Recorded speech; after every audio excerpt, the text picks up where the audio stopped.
హల్లెలూయా.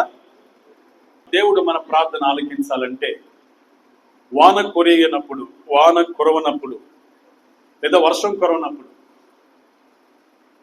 అలాగనే దేశం మీదకి మిడతలు వచ్చినప్పుడు,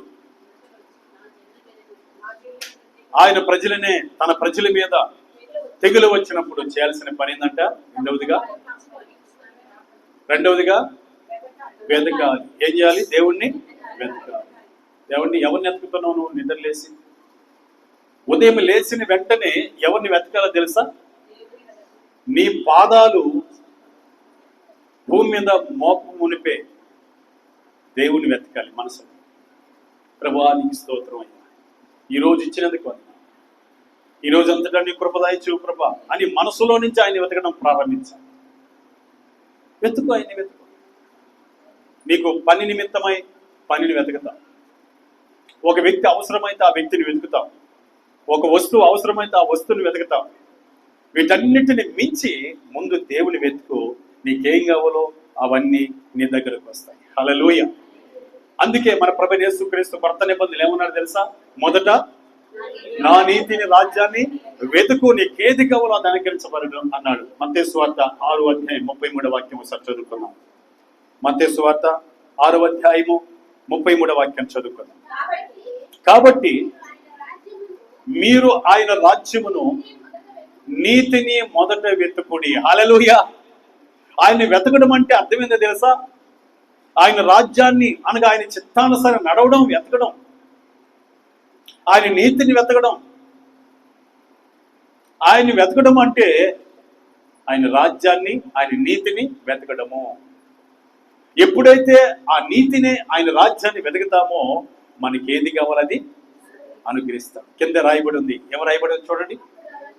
అప్పుడు అవన్నీ మీకు అనుగ్రహింపబడింది. ఏవన్నీ అనగా 6వ అధ్యాయంలో చెప్పబడిన ఏమి తిందమో, ఏమి తాగుదామో, ఏమి ధరించుకుందామో, ఎలా జీవిస్తామో సమస్తం ఆయనే చూసుకుంటాడు. హల్లెలూయా. ఈరోజు చూడండి, ఈ ఉపవాస ప్రార్థనని ప్రత్యేకంగా పెట్టినప్పటికీ ఆయన్ని వెతకలేకపోయాడు. నీవు ఏమి ఎతకడానికి వెళ్ళావు? కూలిన, ధనమున, జీతాన్న, మరొకటి ఎతకడానికి వెళ్ళావా? సమస్తం ఇచ్చే దేవుడు ఇక్కడ వచ్చుండగా ఆయన నువ్వు ఎత్తకుండా నువ్వెక్కడికి వెళ్ళావు? ఆయన ఏమన్నాడు తెలుసా? నన్ను వెతికేవారు నన్ను కనుగొంటారు. హల్లెలూయా. నన్ను వెతికేవారు నన్ను కనుగొంటారు. నన్ను ఎవరైతే కనుగొంటారో నా చేతులనే నీకేం కావాలో అవన్నీ ఉన్నాయన్నాడు. చూద్దాం మాటలు. సామెతల గ్రంథం 8:17 చదివితే అక్కడ రాయబడి ఉంది. అద్భుతంగా ఉంటుంది ఆ మాట. చూడండి ఒకసారి. సామెతల గ్రంథం 8:17 చదువుకుందాం సహోదరి సోదరా.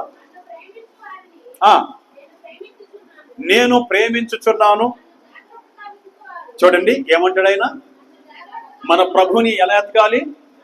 జాగ్రత్తగా ఎతకాలి. ఒక 10 రూపీస్ నోటు పోయినా, ఒక 100 రూపీస్ నోటు పోయినా నువ్వేం చేస్తావు? జాగ్రత్తగా వెతుకుతావు. అయితే నువ్వు జాగ్రత్తగా వెతికితే దొరకవచ్చు, దొరకపోవచ్చు. కానీ ప్రభు చెప్తున్నాడు, ఏం చెప్తున్నాడు తెలుసా? మీరు నన్ను జాగ్రత్తగా వెతికిన ఎడల నన్ను కనుగొందురు. హల్లెలూయా. ఎంత గొప్ప మాట అండి. జాగ్రత్తగా వెతకాలి. ఎక్కడున్నాడు? అయ్యా నిన్ను వెతుకుతున్నా, నిన్ను వెతుకుతున్నా, నిన్ను వెతుకుతున్నా నిన్ను కానీ వెతికినట్లయితే ఖచ్చితంగా ఆయన నీకు దొరుకుతాడు. దైవ సన్నిధిని వెతికినప్పుడు ఆయన నీకు దొరుకుతాడు. దేవుని మందిరానికి వచ్చినప్పుడు దొరుకుతాడు. ప్రతి ప్రార్థనకు వచ్చినప్పుడు దొరుకుతాడు. ఇప్పుడు చూడండి, ఆయన అంటున్నాడు, నన్ను జాగ్రత్తగా వెతుకువారు నన్ను కనుగొందురు. చూడండి, కనుగొన్న తర్వాత ఆయన మనకు దొరికిన తర్వాత ఆయన అంటున్నాడు,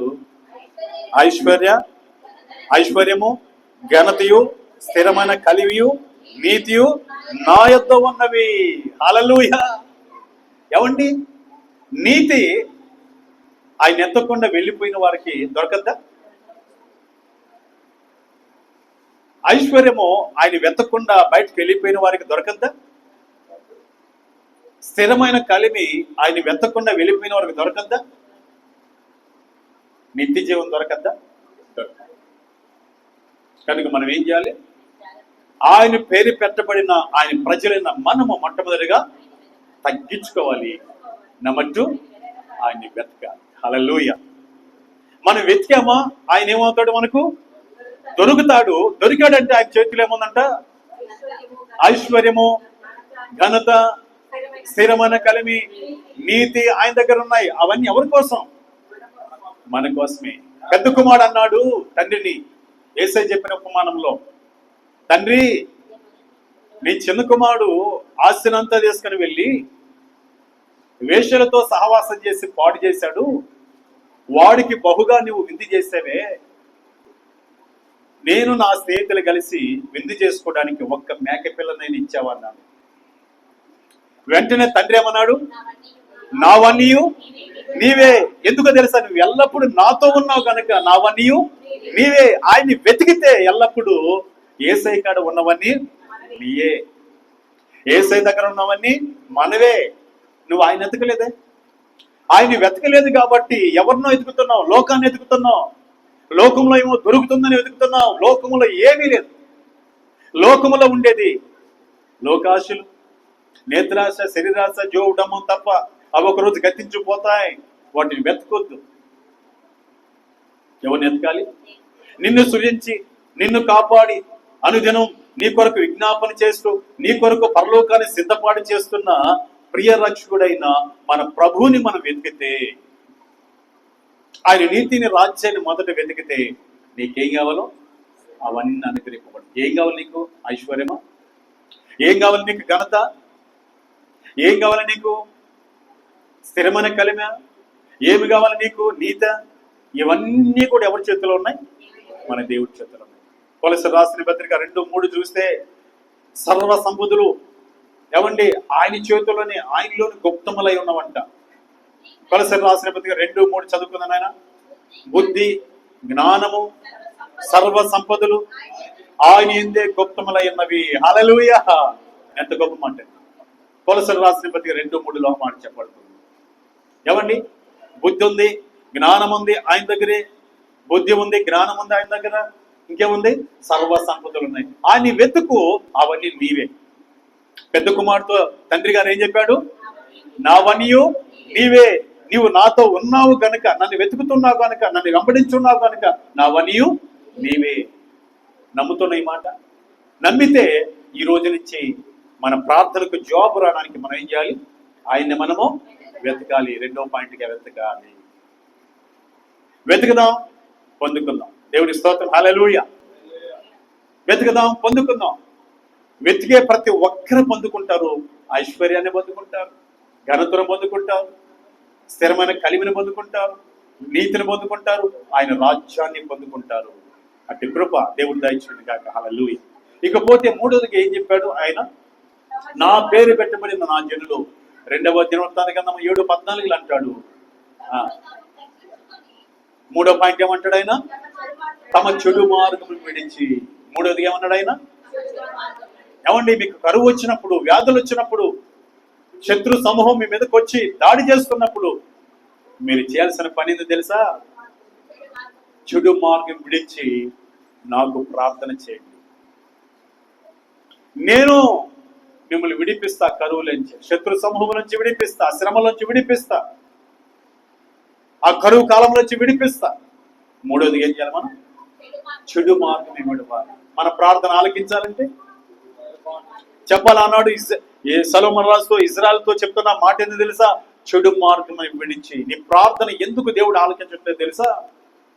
ఎందుకు నీ ప్రతిఫలం రావట్లేదో తెలుసా? చెడు మార్గం విడవకుండా ప్రార్థన చేస్తా. వాక్యం చెప్తుంది చూడండి ఒకసారి. కొత్త నిబంధనలో మన ప్రభువైన యేసుక్రీస్తు ఏం చెప్తున్నాడో చూడండి. ఏమంటున్నాడు చూడండి ఒకసారి. యోహాను సువార్త 9వ అధ్యాయం 31వ వాక్యం మనం చదివితే అక్కడ అద్భుతమైన మాట ఉంటుంది. మనం చూద్దాం. యోహాను సువార్త 9వ అధ్యాయము 31వ వాక్యాన్ని మనం చదువుకున్నాం. దేవుడు పాపులు మనవే ఆలకింపడని ఎరుగుదము. చూసారా? దేవుడు పాపులు మానవే. పాపం అంటే చెడు. చెడు నీలో పెట్టుకున్నన్ని రోజులు నువ్వు ఎంత ప్రార్థన చేసినా నీ ప్రార్థన దేవుడు ఆలకించడు. ఏం చెప్తున్నాడు ఆయన? దేవుడు, యేసయ్య చెప్తున్న మాటలు, దేవుడు పాపుల మనవి ఆలకించడని ఎరుగుదాం. యోహాను సువార్త 9:31 మరొకసారి చదువుకుందాం. దేవుడు పాపుల మనవి ఆలకింపడని ఎరుగుదము. చూడండి, ఎవడైనను దేవభక్తుడై ఉండి ఆయన చిత్తము చొప్పున జరిగించిన ఎడల ఆయన వాని మనవి ఆలకించును. హల్లెలూయా. ఎవడైనను దేవభక్తి గలవాడై ఉండి ఆయన చిత్తాన్ని జరిగిస్తా ఉంటే వాని మనవి దేవుడు ఆలకిస్తాడు. పాపుల మనవి ఆలకించడు. పాపం అంటే ఏది చెప్పండి? ఆజ్ఞ అతిక్రమే. అబద్ధం ఆడుతున్నవే, నీ ప్రార్థన ఆలకించు. బొంకుతున్నవే, నీ ప్రార్థన ఆలకించు.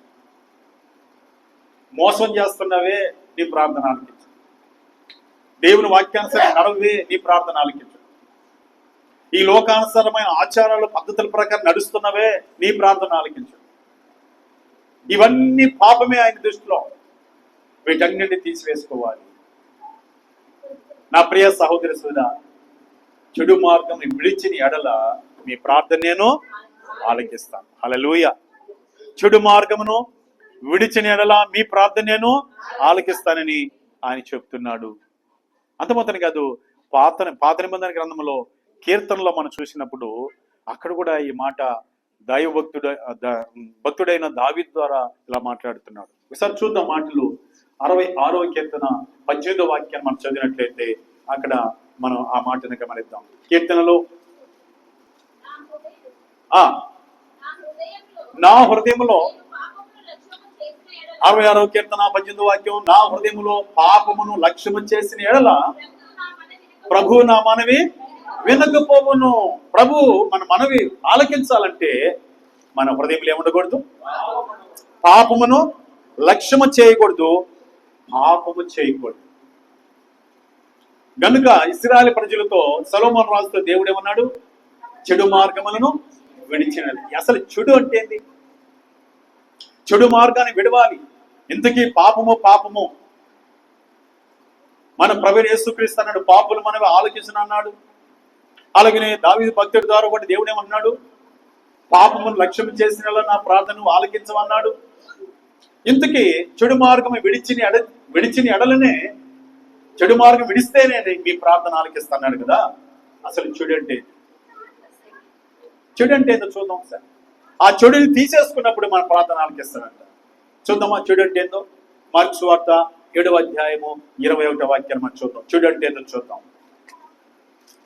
మార్కు సువార్త 7వ అధ్యాయము 21వ వాక్యం. లోపల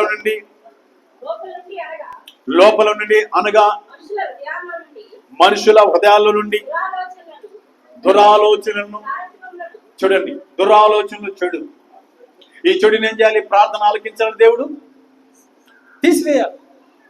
ఏమన్నాడు ఆయన? 2వ దినవృత్తాంతగ్రంథం 7:14 చెడు మార్గములను విడిచిన ఎడల. దురాలోచనలు ఏం చేయాలి? విడవాలి. ఇది చెడు.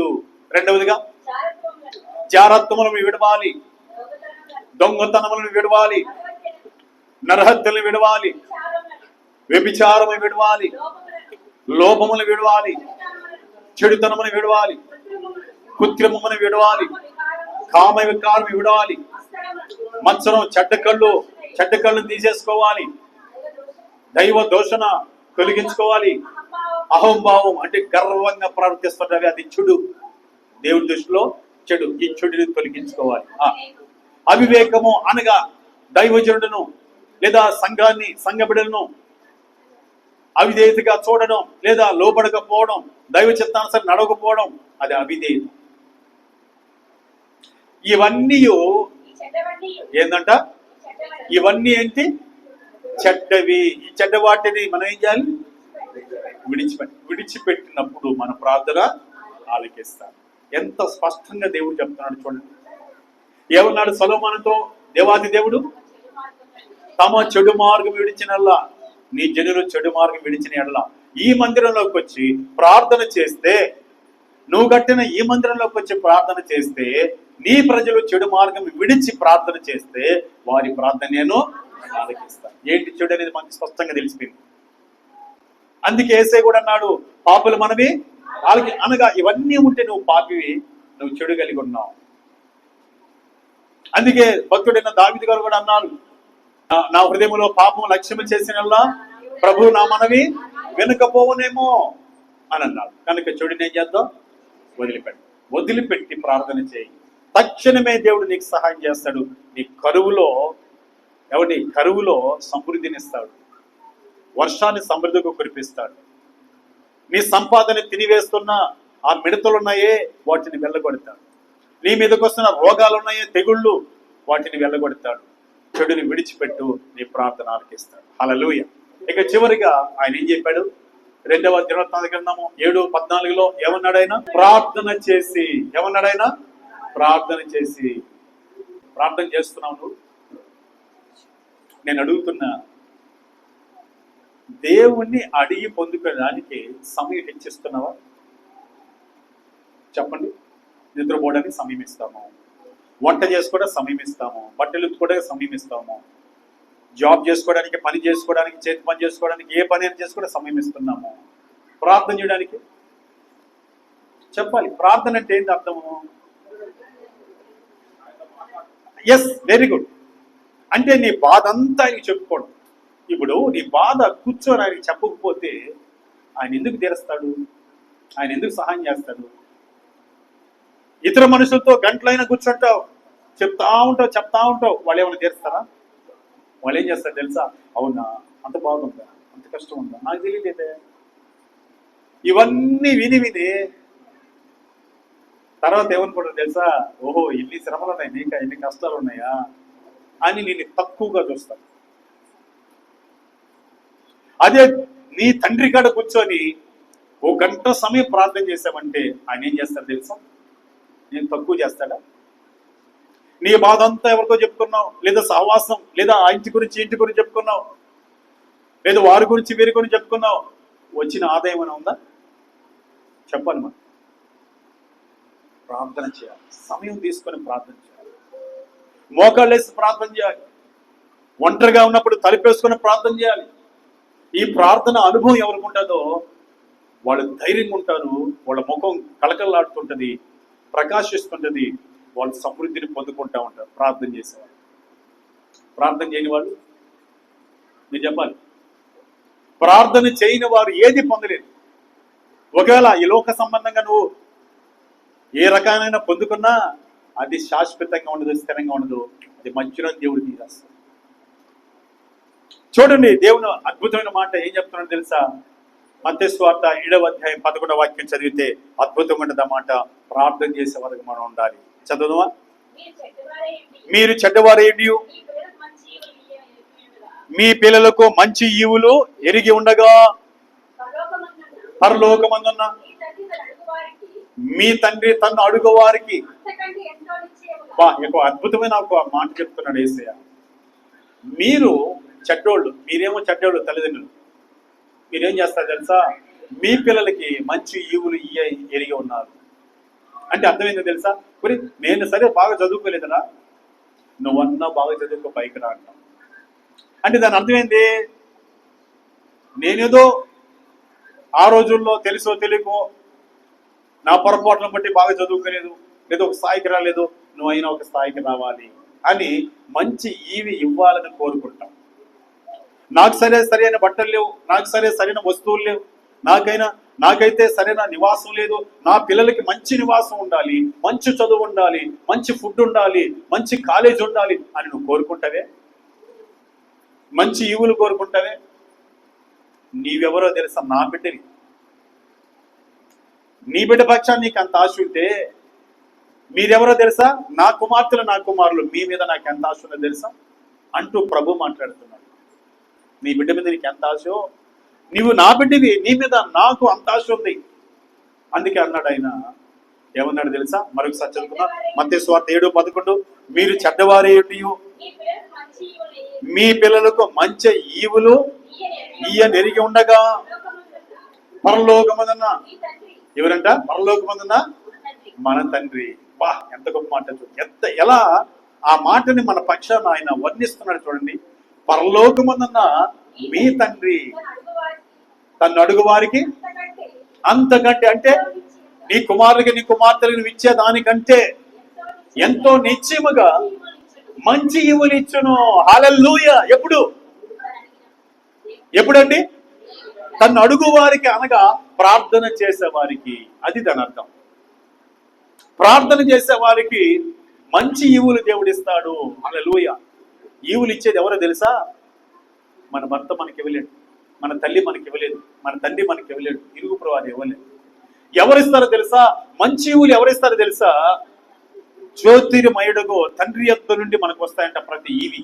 యాకోబు రాసిన పత్రిక 1వ అధ్యాయం 17వ వాక్యం మనం చదివినట్లయితే చూడండి ఆ మాటలు. యాకోబు రాసిన పత్రిక 1వ అధ్యాయం 17వ వాక్యాన్ని మనం చదువుకుందాం.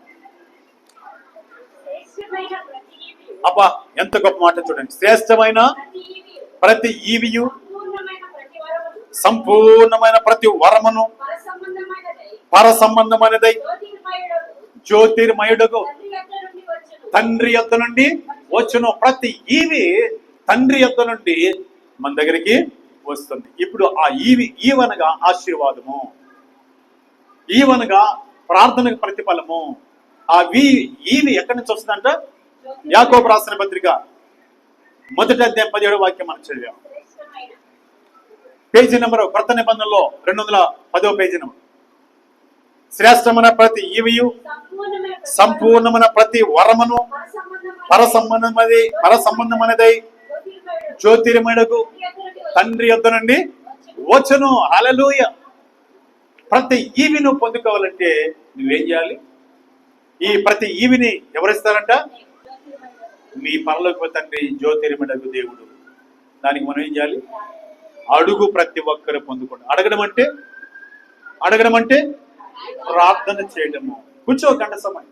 ప్రభా, నాకు ఈవి లేదయ్యా, ఈ ఆశీర్వాదం లేదయ్యా, ఈ కొరత ఉందయ్యా, ఈ అప్పు ఉందయ్యా, ఈ సమస్య ఉందయ్యా, ఈ ఇబ్బంది ఉందయ్యా, ఈ వ్యాధి ఉందయ్యా అని చెప్పి గంట సమయం కూర్చొని, లేదా అంతకంటే ఎక్కువ సమయం కూర్చొని విశ్వాసముతో ప్రార్థన చేయి. ఆయన నీకు మంచి ఈవులు ఇస్తాడు. హల్లెలూయా.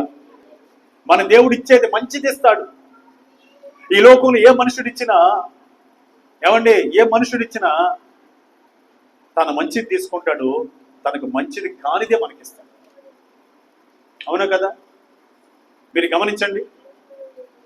ఒక మంచి షర్ట్ ఉంది, మంచి షర్ట్ ఆయన పెట్టుకుంటాడు, ఏదో కొద్దిగా ఇస్తాడు. మంచి పండు ఉంది, 2 రకాల పండ్లు ఉన్నాయి, మంచిది పెట్టుకుంటే మంచి ఏదో కొంచెం తగ్గింది ఇస్తాడు. మంచిది ఇస్తాడా? ఎవరు అట్లా ఇచ్చేది లేదు. నా సహోదరి సుధా, మంచి ఈవులు నువ్వు పొందాలంటే నువ్వేం చేయాలి? ప్రార్థన చేయాలి. హల్లెలూయా. ఏం చేయాలండి? ప్రార్థన చేయాలి. ఇదిగో యోబు భక్తుడు యోబు గ్రంథములో ఇలా రాసుకున్నాడు. ప్రార్థన అంటే ఆయనతో మాట్లాడడం, ఆయనకి మన బాధ అంతా చెప్పుకోవడం. దీనిని ఏమంటారంటే ఆయనతో సహవాసం చేయడం అంటారు. ఇప్పుడు చూడండి, మన బాధ అంతా ఒకరితో చెప్పుకుంటున్నాం, మన కష్టమంతా ఒకరితో చెప్పుకుంటున్నాం, మన ఇబ్బంది అంతా ఒకరితో చెప్పుకుంటున్నాం. చెప్పుకోవడము దాన్ని ఏమంటారంటే సహవాసం కూడా అంటారు. ఏమంటారు? సహవాసం కూడా అంటారు. అవునా కదా? సహవాసం ఉంటేనే కదా అంత సమయం మాట్లాడేది. సహవాసం లేకపోతే అంత సమయం మాట్లాడడం. యోబు గ్రంథంలో చూద్దాం. యోబు గ్రంథంలో ఇలా మాట్లాడుతున్నాడు. యోబు గ్రంథం 22వ అధ్యాయము 21వ వాక్యం మనం చదువుకున్నాం. ఆయనతో సహవాసము చేసిన ఎడల, అబ్బా ఎంత గొప్ప మాట అండి. బాగా చూడాలి అందరూ వాక్యం తీసి. యోబు గ్రంథం 22వ అధ్యాయము 21వ వాక్యం మనం చదువుకుందాం. అనగా దేవునితో సహవాసము చేసిన ఎడల మీకు సమాధానము కలుగును. హల్లెలూయా. ఎలాగా సహవాసం? ఎలాగా ఫ్రెండ్షిప్ చేస్తావు? ప్రార్థన ద్వారా. అనగా నీ బాధ అంతా చెప్పుకుంటా ఉంటావు. ఆయనతో సహవాసం చేయండి. నా ప్రియ సహోదరి, ఆయనతో బాధ అంతా చెప్పుకోవడం, నీ అవసరతలన్నీ చెప్పడం, అతమతం కాదు. వాక్యం చదవడం కూడా ఆయనతో సహవాసం చేయడమే. వాక్యం చదవడం అంటే ఆయన నీతో మాట్లాడడం. ఆయనతో యోబు గ్రంథం 22వ వాక్యంలో చెప్తుంది. వాక్యం అద్భుతంగా ఆ మాట చెప్పబడుతుంది. ఏమంటుంది? ఆయనతో మీరు సహవాసము చేసిన ఎడల మీకు సమాధానము కలుగును, అలాగున మీకు మేలు కలుగును. హల్లెలూయా. మేలంటే మంచి ఇవి పొందుకుంటావు. యోబు గ్రంథం 22:21 మనం చూసాం. ఆయనతో సహవాసం చెయ్యి, అనగా ప్రార్థన చెయ్యి, ఆయనతో మాట్లాడు. ఎప్పుడు మాట్లాడతావో సమాధానం పొందుకుంటావు, అలాగనే మేలు పొందుకుంటావు. ఎవరితో మాట్లాడుతున్నావు నువ్వు? అధికమైన సమయం దేవుడితో మాట్లాడుతున్నావా, అనగా ప్రార్థన చేస్తున్నావా, లేదా ఈ లోక సంబంధమైన రీతిలో సమయాన్ని వ్యర్థం చేస్తున్నావా? ఇదిగో సొలొమోను భక్తుడితో దేవాతి దేవుడు మాట్లాడినాడు. నా పేరు పెట్టబడిన జనులైన మీరు ప్రార్థన చేయాలి. ఏం చేయాలి? ప్రార్థన చేయాలి. ప్రార్థన చేసినప్పుడు వాన కురియకుండా ఆపేనే వర్షాన్ని ఇస్తాను, పంట పడుతుంది. హల్లెలూయా. మిడతలను రప్పించి మీ పంటలను తినివేపించనే మిడతలను ఆపేసి వాటిని వెళ్ళగొడతాను, మీకు రావాల్సిన సమృద్ధి వస్తుంది. మీరు ప్రార్థన చేయండి. మీకు వచ్చిన వ్యాధులు ఉన్నాయే, మీకున్న రోగాలు ఉన్నాయే, మీరు కానీ ఎప్పుడైతే ప్రార్థన చేస్తారో ఆ రోగాలను ఏం చేస్తాను? తొలగిస్తాను. కనుక నా పేరు పెట్టబడిన నా ప్రజలని మీరు మొదట తగ్గించుకోవాలి. రెండవదిగా నన్ను వెతకాలి, చెడు మార్గమును విడవాలి. నాలుగవదిగా ప్రార్థన చేయాలి. చూడండి, ఇప్పుడు ఏమంటున్నాడు? ఈ 4 రకాలుగా మీరు కానీ చేస్తే, ఇప్పుడు ఆడికి వచ్చేద్దాం. మొదటి వాక్యంలోకి వచ్చేది. మొదట మనం మూల వాక్యంలోకి వద్దాం. 2వ దినవృత్తాంత గ్రంథం 7:14 వచ్చేస్తే, ఆకాశము నుండి నేను వారి ప్రార్థన విని వారి పాపమును క్షమించి వారి దేశమును స్వస్థపరచుదను. కొడదామా చెప్పలేదు? దేవుని స్తోత్రం. హల్లెలూయా. ఎంత గొప్ప మాట. ఏమండి, నీకు రోగం పోవడానికి, వాన కురియడానికి, మీ సమృద్ధిని తినివేస్తున్న మిడతలు వెలగొట్టడానికి నాకు 10 పొట్టేళ్లు తెచ్చి బలిగా ఇవ్వమన్నాడు దేవుడు. ఇక్కడ చెప్పండి, వెండి బంగారములు ఇవ్వమన్నాడా? చెప్పండి, ఏం కోరుకున్నాడు ఆయన?